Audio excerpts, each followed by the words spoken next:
What's up guys, it's Krizia here and I'm doing a hair tutorial for you guys. So I posted this picture not too long ago and some of you asked me how I did my hair and if I could do a small tutorial on it, and I thought why not, I could show you guys. Honestly, I just think of these random ways to do my hair on a whim because I have short hair now and I gotta think of different ways to play with it, so I wanted to share it with you guys in case some of you guys have the same situation. Go ahead and keep on watching this if you want to see how I did this look.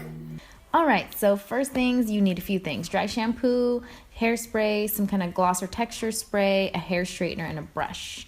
And I'm going to start with dry shampoo. I want to give you guys a tip. It's super easy if you don't do this look when you first wash your hair because you need more texture and volume.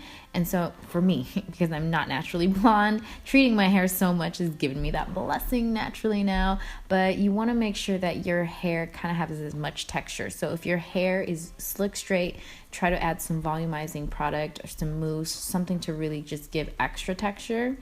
And then I'm using this dry shampoo, which I absolutely love. It smells like coconuts. It's so affordable, it's cruelty-free, and it does not leave any residue when you're using it. So it really absorbs the oil without leaving that, weird residue that most dry shampoos can give you.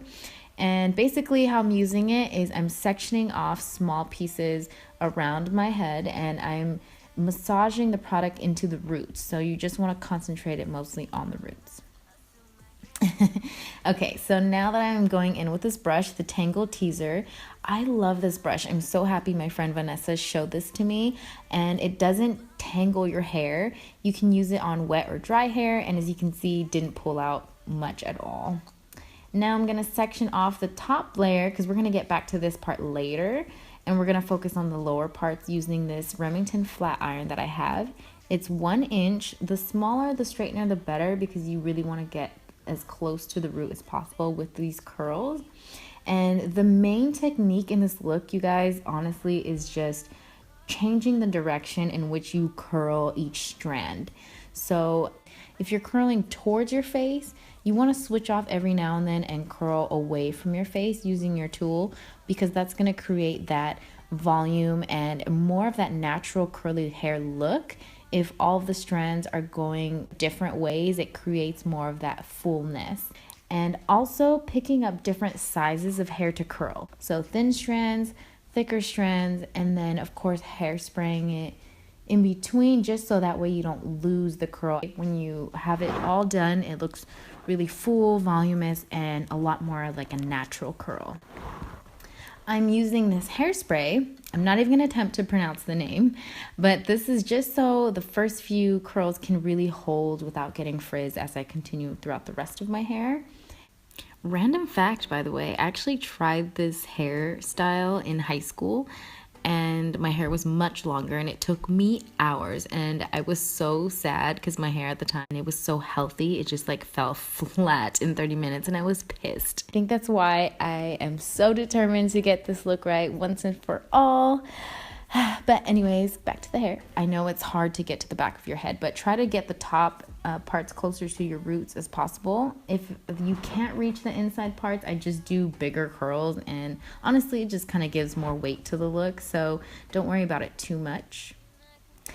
Yes, let's get to the other side. So this is when you start to feel like you're almost there, and you just repeat that process. So again, smaller curls, slightly bigger curls, and going inwards and then switching outwards. I want to point out, kind of as I release the strand, I'm bouncing the curl as it's still hot, so that way, you can trap the heat and you'll get your curls to last a lot longer. Kind of fluff through it as you go and try not to get all the curls tangled in as one. Now let's get to the top layer. Ooh, bam. And she thought she could just be done like that. So not so fast, we're not done. We're gonna go ahead and start from the outside and work towards the front of your hair later. So as you get to this part of the hair, just repeat that same process. The only difference here is that since this is the very top of your hair, you want to make sure the curls are starting as close to the root as possible. so that it has more of a lifted look, and also that it kind of just gives more fullness. And then also, as you get towards the front of your hair, really make sure that the layering 2 pieces near the front of your face, so your closest bang and right underneath it, make sure you do those in 2 different directions. I've learned if you don't, then they kind of just tie together in the same direction and become one big curl.